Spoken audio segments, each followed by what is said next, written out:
Dans les aéroports du monde entier, il se passe des choses.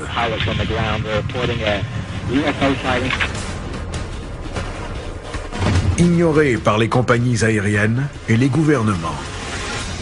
Ils veulent camoufler. Mais des enregistrements dévoilent la vérité. Pourquoi les ovnis pénètrent-ils dans nos espaces aériens les plus vulnérables? La situation à l'aéroport O'Hare est très sérieuse. Qu'est-ce qui fait un trou de 2,5 km dans les nuages? Un objet qui dégage de la chaleur. Échappe au radar. La FAA préfère croire que ça n'existe pas. Et même à l'œil humain. Parfois, nous ne voyons pas ce qui se trouve juste devant nous. Voici l'enquête numéro 47206. Extraterrestre à l'aéroport.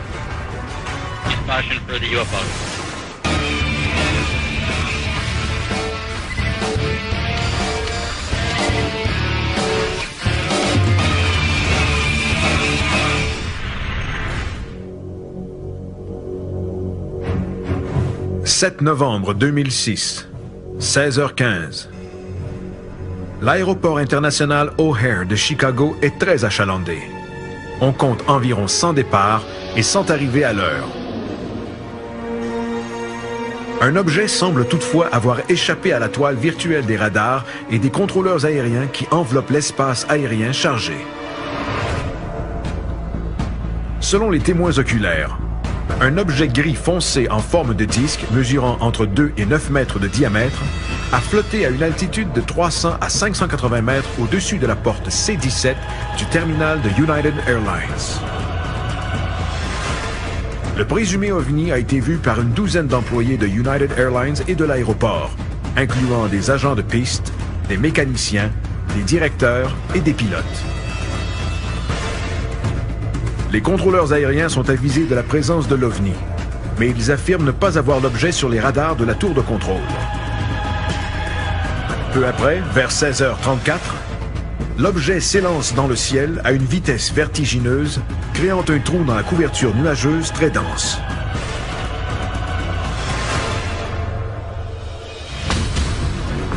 À ce jour, la United Airlines et la FAA prétendent qu'il ne s'est rien passé d'inhabituel le 7 novembre. Il est très étonnant que ce qui s'est passé cet après-midi de novembre n'ait jamais été rendu public. Tout le monde balaie l'incident sous le tapis. Tout le personnel de la tour de contrôle de Chicago était au courant de ce qu'ils appellent eux-mêmes la visite d'un ovni. Les mécaniciens de United ont été clairs et définitifs, c'était un objet solide.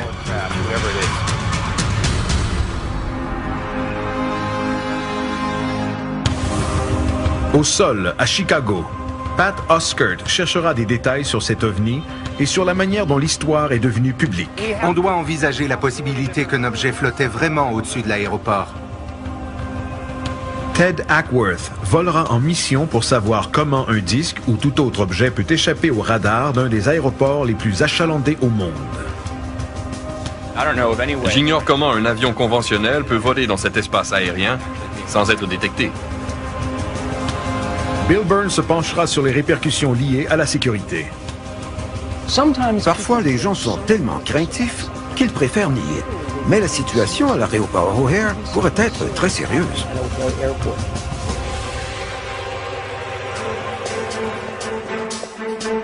« 1er janvier 2007. Après 2 mois de recherche, le journaliste John Hilkevich du Chicago Tribune publie un article sur le passage d'un ovni à l'aéroport O'Hare. Vous avez gagné un Pulitzer en journalisme. Pourquoi avez-vous choisi de parler de cet ovni? C'était effectivement un sujet tout nouveau pour moi. Et c'est d'abord Peter Davenport, du National UFO Reporting Center, qui m'en a parlé en novembre 2006, peu après l'incident à O'Hare. Nous avons rapidement éliminé la théorie du canular. Les employés de United Airlines sont tous des professionnels de l'aviation, des agents de piste au directeur. Et ils croient avoir vu quelque chose d'extrêmement inquiétant du point de vue de la sécurité au-dessus de l'aéroport de O'Hare.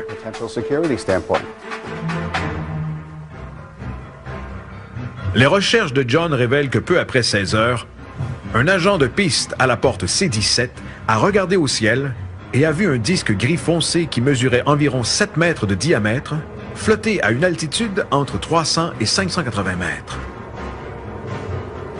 Il le dit aux deux mécaniciens qui sont à l'intérieur de l'avion. Un directeur de United Airlines entend la conversation sur sa radio, sort de son bureau et voit le disque à son tour.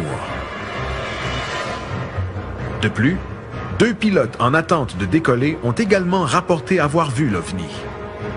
Au bout d'une quinzaine de minutes, le disque accélère et disparaît à la verticale, laissant derrière son passage un énorme trou dans lequel les gens peuvent voir le ciel bleu.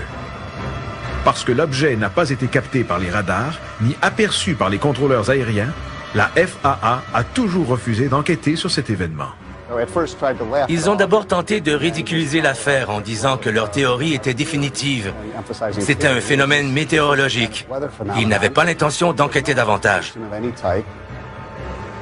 Malgré les années d'expérience des témoins, la FAA prétend que l'OVNI n'est rien de plus qu'un reflet de lumière sur la basse couverture nuageuse.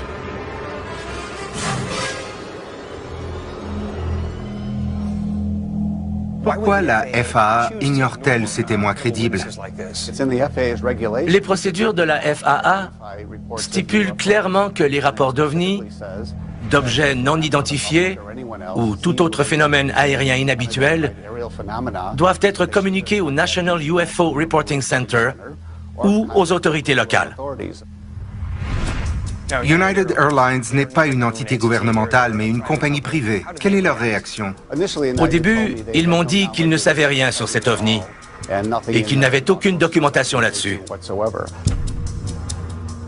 Peu après, des preuves font surface.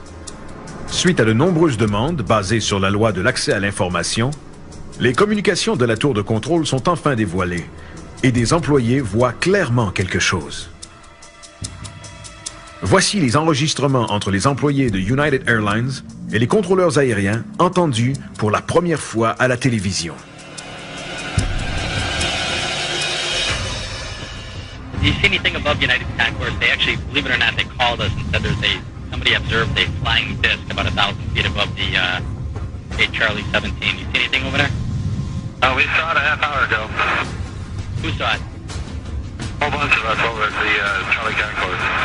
Really? You guys did? Who's this? It was United Taxi Mechanics.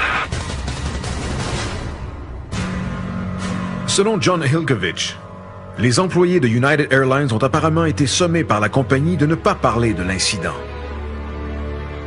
En suivant cette piste, il téléphone à une porte-parole de United qui lui dit « Je crains que mes employés ne parlent de cela parce que nous ne les avons pas autorisés à le faire. Et ce n'est pas notre intention de les autoriser. » Aucun employé ne voulait voir son nom dans les journaux parce qu'il craignait des représailles.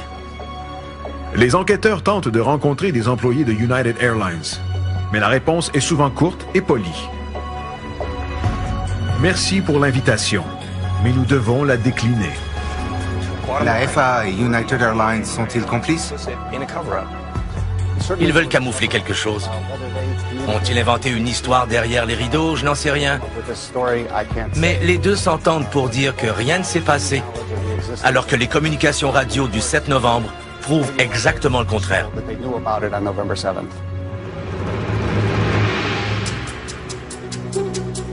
Enregistré le 7 novembre, ces conversations entre la tour de contrôle et les employés de United Airlines révèlent l'histoire complète et montrent le scepticisme des contrôleurs aériens qui s'estompe peu à peu. Hey Dave, it's just from United Tower. Hey, did you see a flying disc out by C-17? It starts soon. You're seeing flying discs. Well, look at the pilot and the ramp guys are telling us the C-17 they saw some flying disc above it. We can't see it. Come on, Sue. You can see it, right? I haven't mentioned anything, Sue. And if I did, I wouldn't admit to it. En écoutant ces enregistrements, j'imagine que c'était probablement très étrange pour eux de penser qu'un ovni puisse voler librement au-dessus de leur aéroport. Les rapports venant des gens au sol augmentent et le ton des contrôleurs aériens passe de sceptique à inquiet. Some of our pilots on the ground were reporting a UFO sighting at 1,000 feet from the seaside of the airport. Did you guys hear anything about that? You know what, the Raptor called me, I want to say about 10, 15 minutes ago. We have not seen anything up here. Okay. But we will surely keep an eye out, that's for sure.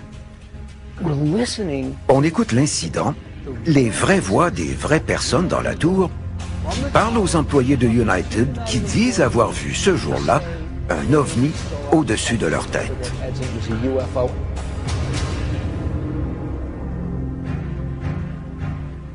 Les contrôleurs aériens jonglent avec des rapports non confirmés lorsque d'autres témoins s'expriment. Somebody observed a flying disc about 1,000 feet above the gate Charlie 17. You see anything over there? We saw it a half hour ago. Who saw it? A whole bunch of us over at the Charlie Concourse. Really? You guys did? Who's this? The United Taxi Mechanics. Les pilotes sont finalement avisés. Somebody reported a UFO or a flying disc above Charlie Concourse. So nobody can see it, but use caution. 668, you can use Alpha and Northport and use caution for the UFO.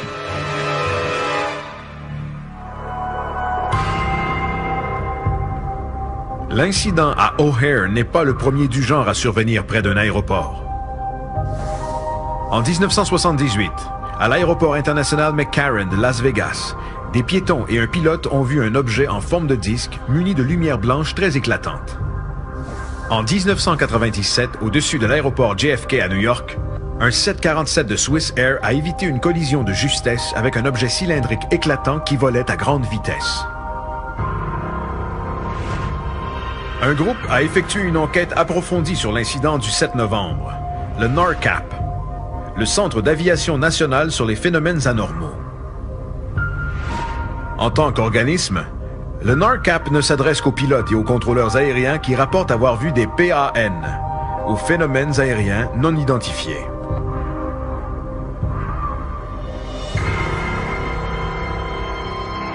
Bill rencontre le directeur de NORCAP, Ted Rowe. Pourquoi vous êtes-vous intéressé au cas O'Hare? Le cas O'Hare à Chicago implique un phénomène aérien non identifié, un intrus qui aurait pénétré en zone aérienne réglementée de classe B au-dessus du terminal C. Par conséquent, il représentait un danger.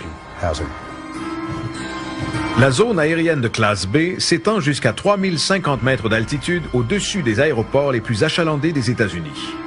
Ces espaces aériens sont hautement surveillés par les contrôleurs aériens et tous les avions doivent obtenir une autorisation avant d'y pénétrer. Un appareil non identifié représente donc un problème significatif. Il n'y a pas de contingence pour les pilotes, les contrôleurs aériens ou les opérateurs de radar en matière d'objets non identifiés. Les objets non identifiés sont donc des menaces pour la sécurité aérienne, surtout dans le cas de O'Hare. Les enquêteurs de NORCAP ont écrit un rapport exhaustif de 155 pages sur l'incident, dans lequel ils concluent « Le gouvernement devrait mener une enquête ». Si cet objet s'était déplacé en zone de trafic aérien, le résultat aurait été catastrophique. Comment un objet peut-il aboutir dans une des zones aériennes les plus surveillées au monde sans être détecté par les radars? Ted volera au-dessus de l'aéroport O'Hare pour vérifier la sécurité de cet espace aérien. On verra si on peut passer inaperçu dans cet espace aérien. Plus tard, une vidéo montrera à quel point ces rencontres pourraient s'avérer fatales.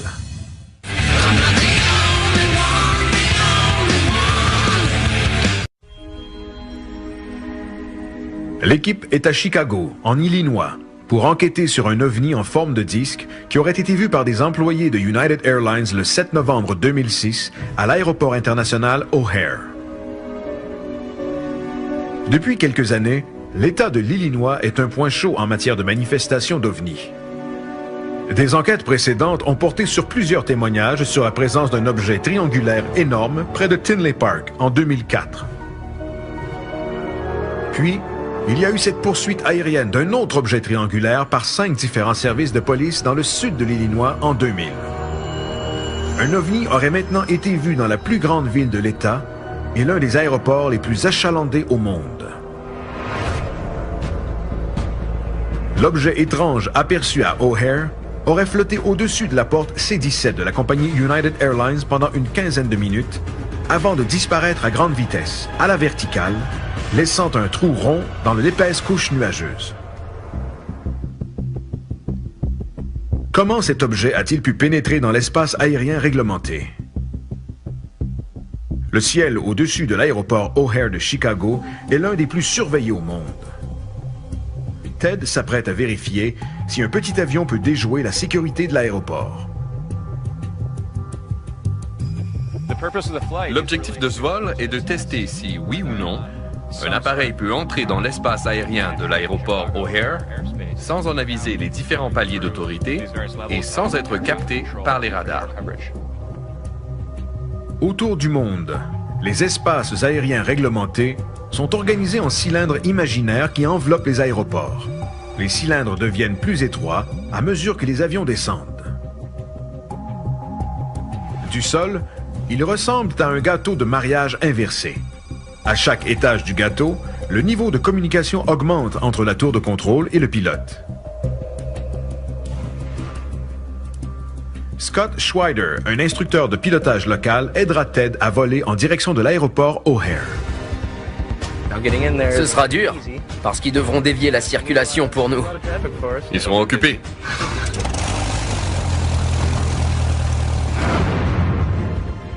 Ted décollera de l'aéroport Executive de Chicago, situé à environ 16 km au nord de O'Hare. 3-4, clear takeoff. Here we go. All right, ready to go. Après avoir reçu l'autorisation de décoller, Ted monte à 915 mètres d'altitude, à la base du 3e étage. En s'approchant de O'Hare, il est contacté par la tour d'approche de Chicago, juste avant d'atteindre 610 mètres, c'est-à-dire le 2e étage. À ce niveau, il est sous surveillance constante par le personnel de la tour et les radars. Il est contacté 2 fois de plus avant de pénétrer dans le 1er étage, celui qui précède l'atterrissage. Finalement, la tour de contrôle de l'aéroport O'Hare le prend en charge. Entre 5 et 10 000 nautiques. Nous étions sur la fréquence de la tour de contrôle. Change to 126.9 now. Monitor that frequency. La transition de fréquence a été faite par les contrôleurs. Sur le radar, ils voyaient notre altitude et notre identité. Après avoir franchi les 3 étages contrôlés, Ted reçoit l'autorisation d'atterrir. Après l'atterrissage, nous avons tourné à gauche et à droite pour aller sur notre bretelle. Ted reçoit ensuite des directives d'un autre contrôleur aérien. 414, turn right heading 070. Le contrôle au sol vient de la tour. Ces gens ont une vue d'ensemble de l'aéroport et gèrent également la circulation au sol. Ce système complexe comprend de nombreux contrôleurs aériens, des zones réglementées et un contrôle absolu au sol. Comment un objet pourrait-il voler au-dessus de cet aéroport sans être aperçu par plusieurs responsables?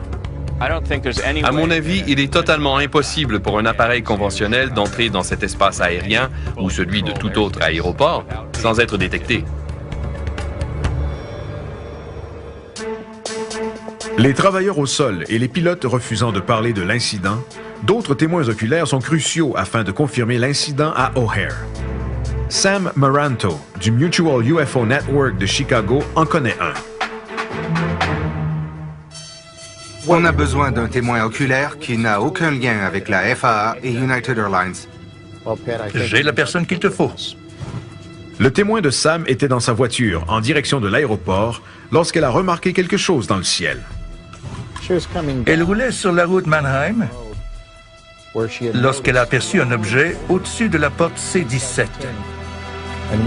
Elle a rapidement garé sa voiture dans la zone internationale et est sortie de son véhicule avec une amie qui l'accompagnait. Elles ont regardé l'objet pendant un certain temps avec de nombreuses autres personnes qui s'étaient regroupées pour l'observer aussi. Cette dame, connue sous le nom de Madame J.H., a décidé de parler après avoir lu l'article de John Hilkovich dans la Tribune. Elle a demandé l'anonymat, mais a accepté d'accorder une entrevue enregistrée à Sam. Pour sa protection, sa voix a été modifiée. At the point when I first saw it, it was straight ahead of me, slightly to the left, and just sitting there. Didn't in any way look like a plane. It seemed very much to absorb and take on the colors of its surroundings. Selon sa description, il était donc difficile à voir.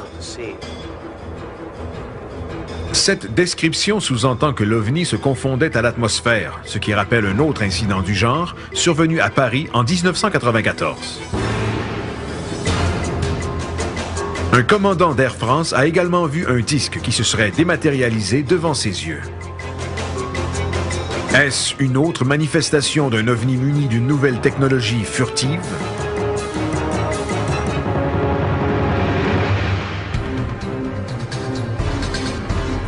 L'apparence de l'objet au-dessus de Chicago n'est pas sa seule caractéristique troublante.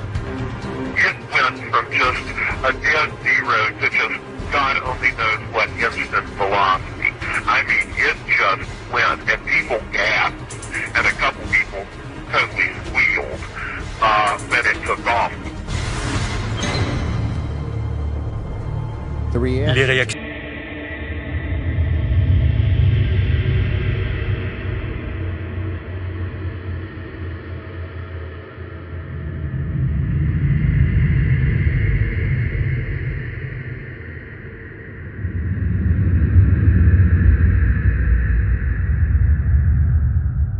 Étaient fortes. Des gens ont même crié. Qu'est-ce qui peut faire ça? It was very obviously not cloud. It was very obviously a solid object. It didn't change shape in any way. It obviously wasn't a balloon that was subject to the wind. It didn't move with the wind. This wasn't some, case of lights that look a little unusual at night or anything like that. This was just a very blatant daytime sighting. L'explication officielle parle d'un phénomène météo. C'est ce qu'affirme la FAA. Pourtant, elle dit que ce n'était pas un nuage, pas un objet poussé par le vent, ni un ballon. Elle a vu une structure solide. Nul doute que cette dame a vu la même chose que les employés de United. Elle a décrit un disque étrange qui, en s'élevant à grande vitesse, a fait un trou dans les nuages. Pour moi, c'est le même objet. Puisque les témoins exigent l'anonymat, l'équipe se tourne vers un contrôleur aérien qui travaillait dans la tour de O'Hare ce jour-là.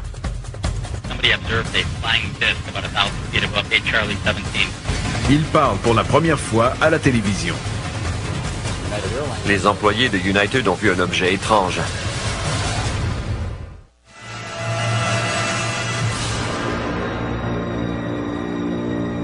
L'équipe est à Chicago pour enquêter sur un OVNI qui aurait été vu par des employés de United Airlines le 7 novembre 2006. La FAA, citant un manque d'images radar ou de preuves visuelles, a refusé d'enquêter. United Airlines a mené une enquête interne et le journaliste John Hilkovich a découvert plus tard que la compagnie a interdit à ses employés de parler publiquement de l'incident.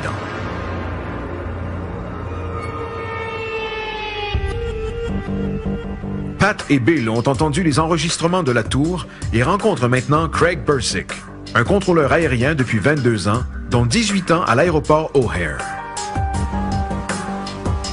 Le 7 novembre 2006, Craig était responsable de la circulation au sol. Il parle à la télévision pour la première fois. Sur l'enregistrement, Craig demande aux autres pilotes s'ils ont vu un OVNI au-dessus de la porte C-17. Gateway 5668. 5668, go ahead. Yeah, look out your window. Do you see anything above United's concourse? They actually, believe it or not, they called us and said that somebody observed a flying disc. Comment ça a commencé pour vous?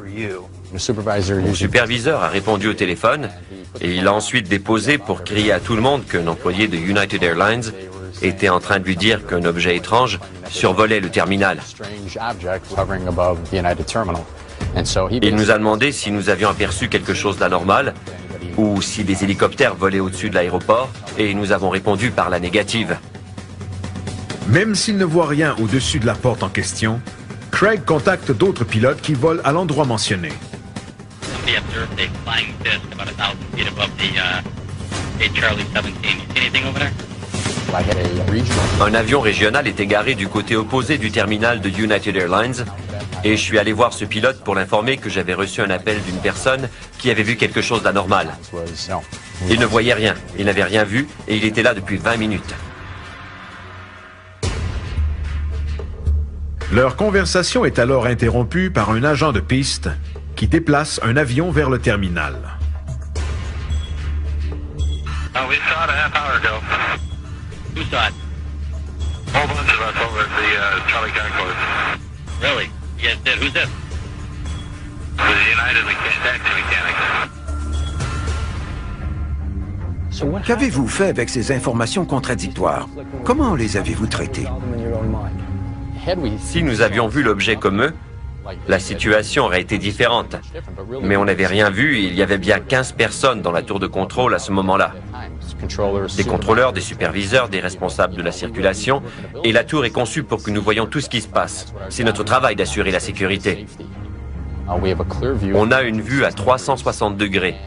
Et le seul endroit qu'on ne voit pas est directement au-dessus de la tour. Selon le rapport de NARCAP sur l'incident de O'Hare, la conception de la tour comporte une faiblesse. Selon les calculs de NARCAP, les contrôleurs aériens placés près de la console et face à la porte C-17 ont une vue verticale débutant à environ 30 degrés en raison du toit suspendu qui bloque partiellement la vue. Vers le haut, ils peuvent donc voir jusqu'à un maximum de 550 mètres au-dessus du sol. Le rapport de NARCAP dit que l'objet se trouvait à une altitude d'environ 580 mètres et que vous ne pouviez pas le voir de la tour. Qu'en dites-vous? C'est faux. La tour et le terminal de United sont directement devant la tour de contrôle et à l'opposé se trouvent deux pistes.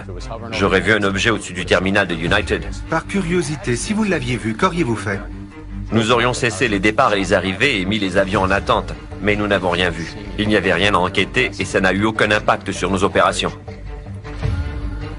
Selon Craig, l'incident est dû à un phénomène météorologique. Je ne dis pas qu'ils n'ont rien vu, mais c'était fort probablement un reflet naturel. C'était la brunante et les pistes avaient été mouillées toute la journée. Il y a des centaines d'avions, tous munis de phares clignotants, et le terminal de United est en vert, ce qui cause énormément de reflets. Apparemment, Craig croit qu'il ne s'est rien passé d'anormal, mais j'ai discuté avec John Ilkovich qui a parlé avec des témoins oculaires au sol. Des témoins très crédibles et expérimentés. Ils ont tous dit que c'était définitivement un objet solide. Alors, que dois-je comprendre?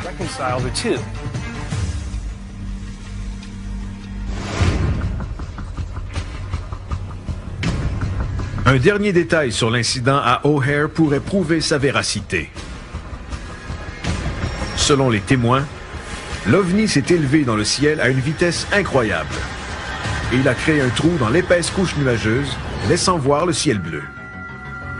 Ce n'est pas la première fois que des témoins mentionnent qu'un OVNI aurait percé un énorme trou dans les nuages.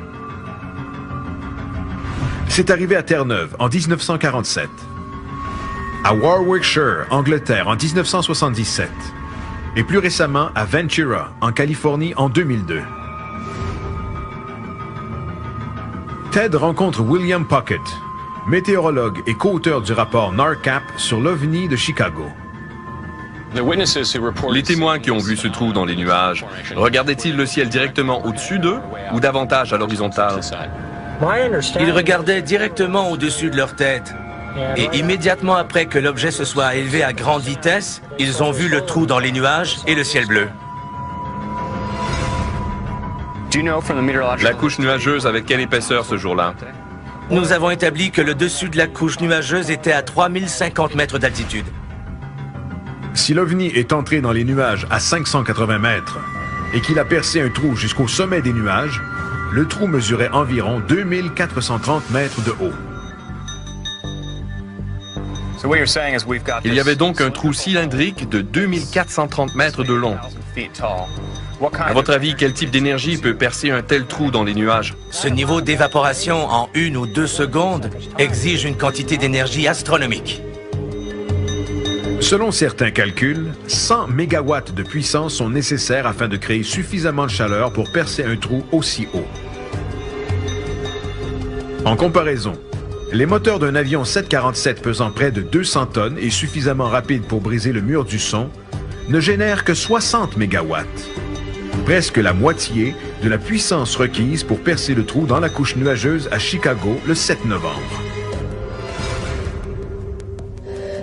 Il y a deux façons d'introduire de la chaleur dans une telle colonne de nuages. D'abord avec un objet qui génère une chaleur intense en montant. Ensuite, grâce à la vitesse d'un éclair et une impulsion électromagnétique qui réchaufferait la colonne en question. Ce sont les deux seules explications possibles si l'on tient compte de la vitesse à laquelle le trou a été percé. Avec les capacités de l'objet à échapper au radar, à se confondre avec les couleurs qui l'entourent et à percer un tunnel vertical de 2430 mètres de hauteur dans des nuages épais, il est clairement muni de caractéristiques extraordinaires. L'incident de O'Hare n'est pas le seul relié à un ovni sophistiqué qui serait entré dans un espace aérien soi-disant sécuritaire. Une vidéo authentifiée montre un objet en flammes frôler un avion commercial au Japon, mais l'équipage n'a apparemment rien vu. Comment les ovnis peuvent-ils devenir invisibles au-dessus des aéroports? Est-ce qu'un objet filmé peut être invisible à l'œil nu? Bien sûr.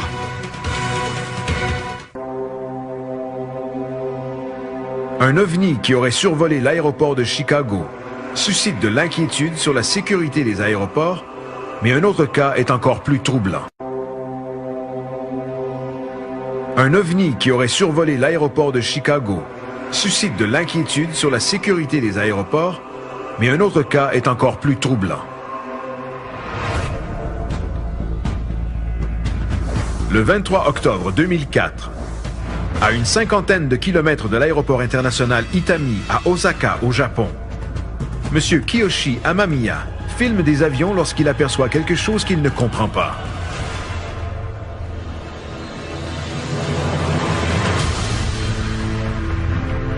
Ces images n'ont jamais été présentées au public ni à la télévision.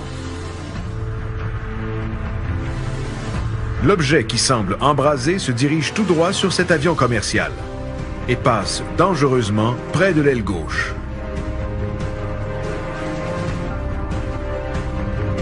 La caméra suit l'objet tandis que sa forme change. Au début, on dirait un objet solide entouré de feu. Puis, une deuxième source de chaleur se matérialise. Finalement, 3 minutes plus tard, l'objet disparaît graduellement jusqu'à ce qu'on ne le voit plus.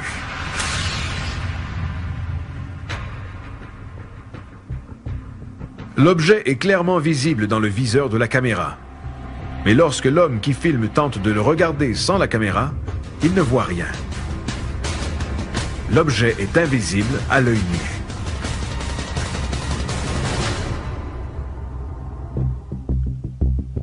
Le directeur de NARCAP, Ted Rowe, et l'enquêteur William Puckett ont présenté la vidéo à l'équipe dans le cadre de son enquête sur les ovnis dans les aéroports.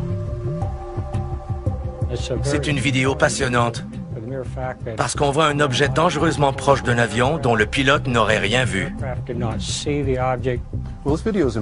Cette vidéo est importante car elle démontre une catégorie différente de phénomènes aériens non identifiés, c'est-à-dire invisibles à l'œil nu.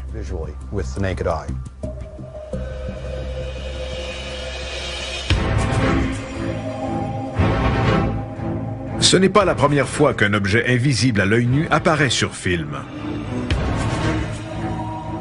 Une enquête précédente s'est penchée sur des images filmées du bureau du shérif de Volusia County, en Floride, montrant un objet en forme d'haltère sur une vidéo infrarouge.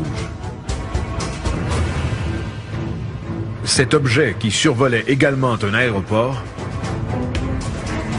était aussi invisible à l'œil nu.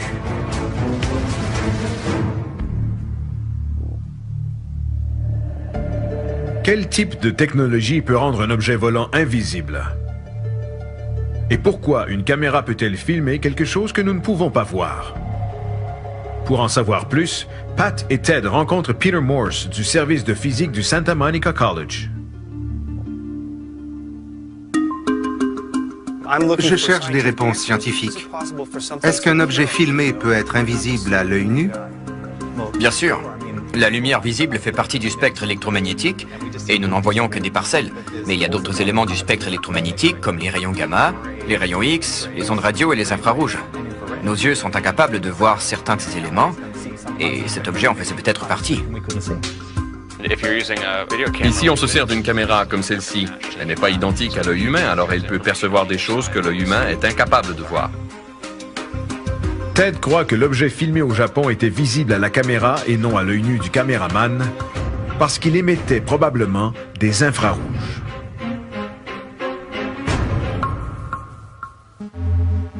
L'œil humain peut seulement voir une partie du spectre électromagnétique.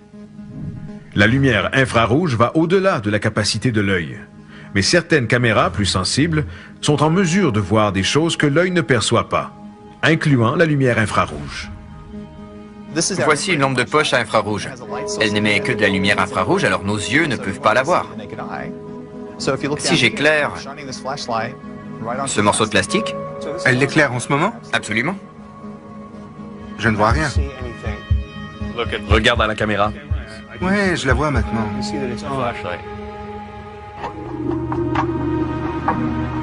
L'infrarouge est utilisé dans plusieurs technologies différentes. Les militaires se servent de lasers à infrarouge pour guider les missiles à tête chercheuse thermique. La NASA l'utilise pour transmettre de l'information à travers des milliers de kilomètres dans l'espace. On peut donc se poser la question suivante. Si l'objet dans la vidéo du Japon émettait une lumière infrarouge, était-il capable de projeter une forme de communication ou d'armement? Si oui, cela représenterait une menace sérieuse, particulièrement près des aéroports. Nous ne pouvons pas voir certaines choses, mais elles sont tout de même là. Et ça signifie qu'il y a un lien définitif entre cette vidéo du Japon et l'objet vu au-dessus de l'aéroport de Chicago. Comment des objets peuvent-ils pénétrer dans des espaces aériens hautement surveillés sans être vus? Une analyse numérique des images d'Osaka pourrait enfin éclaircir le mystère entourant ces objets vus dans les aéroports. La vitesse est supérieure à tout ce que nous connaissons.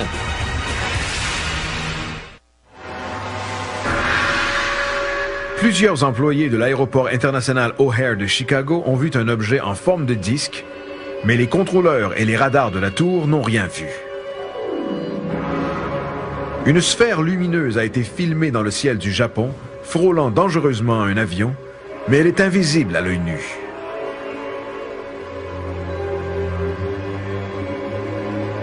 Ces présumés ovnis sont-ils munis d'une technologie avancée qui fait en sorte que nous ne puissions pas les voir ni les détecter?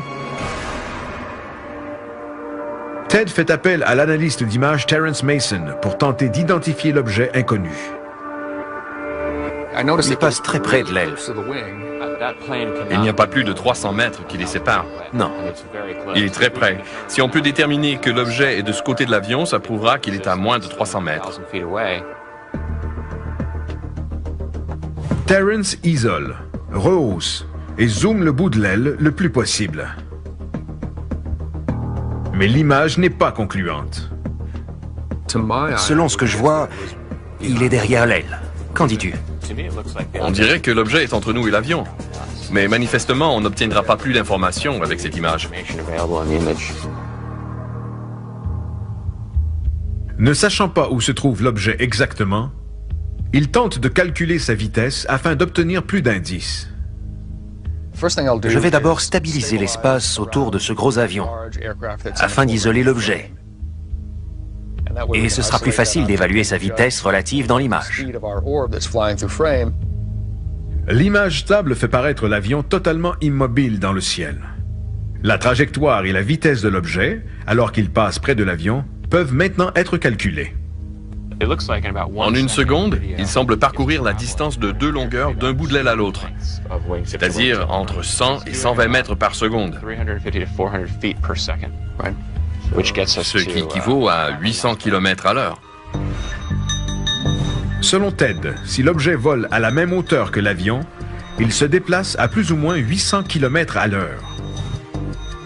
S'il est plus près de la caméra, il parcourt une distance plus courte. Il se déplace donc plus lentement. S'il est plus loin, il voyage plus vite que tout appareil construit par l'homme. L'information est conflictuelle. Si l'objet était plus près de nous et que sa vitesse était raisonnable, nous devrions voir sa structure. S'il était très loin, nous ne la verrions pas, ce qui est le cas, mais les mathématiques nous disent que sa vitesse serait alors supérieure à tout ce que nous connaissons.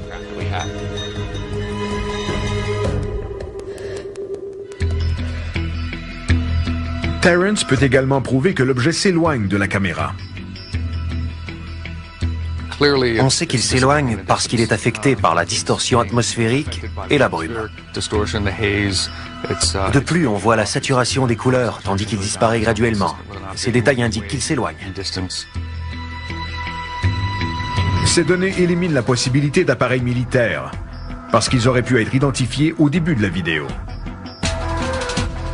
Une autre caractéristique prouve qu'il ne s'agit pas d'un appareil conventionnel. Au moment où l'objet est le plus près de nous, on distingue une seule sphère. Et à mi-chemin de la vidéo, on distingue deux points lumineux très près l'un de l'autre. Lorsque l'objet s'éloigne, il fusionne à nouveau en un seul point. Pourquoi est-ce une seule sphère quand il est près de nous, deux sphères et ensuite une seule encore, une fois en s'éloignant? Ce n'est pas cohérent. On ignore encore ce que c'est et je doute qu'on puisse l'identifier avec certitude.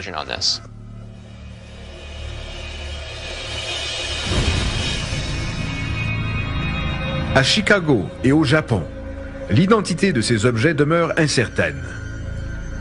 Le premier échappe au radar et sa puissance, supérieure à un appareil 747, peut percer un trou dans une épaisseur de 2430 mètres de nuages, alors que l'autre est invisible à l'œil nu et volerait à une vitesse encore inconnue de l'homme.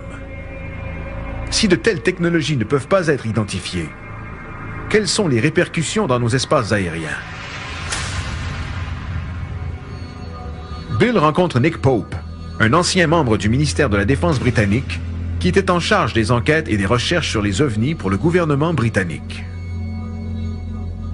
Peu importe ce que sont ces ovnis ou si vous êtes sceptique ou croyant, si un objet non identifié vole dans un espace aérien contrôlé et réglementé, ça devient une question de sécurité nationale.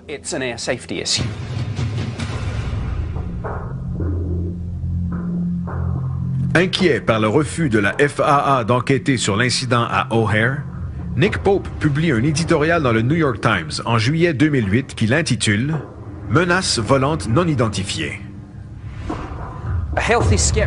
Un scepticisme sain par rapport aux extraterrestres mène les gens à ignorer les ovnis sans même réfléchir une minute. Toutefois, aux États-Unis, cela se traduit en une dépendance malsaine sur les radars et à une indifférence à toutes sortes d'objets volants non identifiés. Même sans pouvoir les identifier avec précision, parce qu'ils survolent les aéroports, nous devons les prendre au sérieux. Si on ne s'intéresse pas aux objets qui ne ressemblent pas à nos appareils conventionnels, on ouvre la porte au terrorisme et à l'espionnage.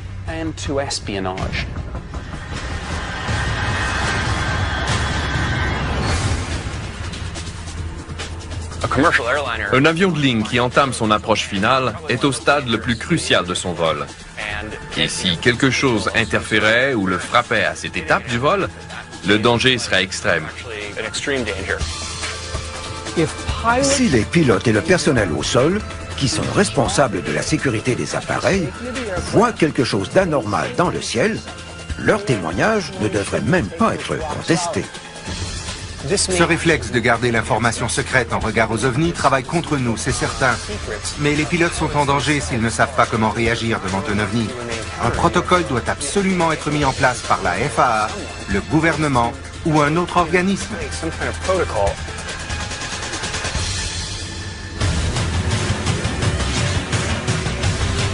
Tandis que le phénomène des ovnis continue à être nié, leur capacité technologique semble escalader. Sans politique en place ni enquête sur ces événements, comment pouvons-nous vraiment nous sentir en sécurité dans notre ciel?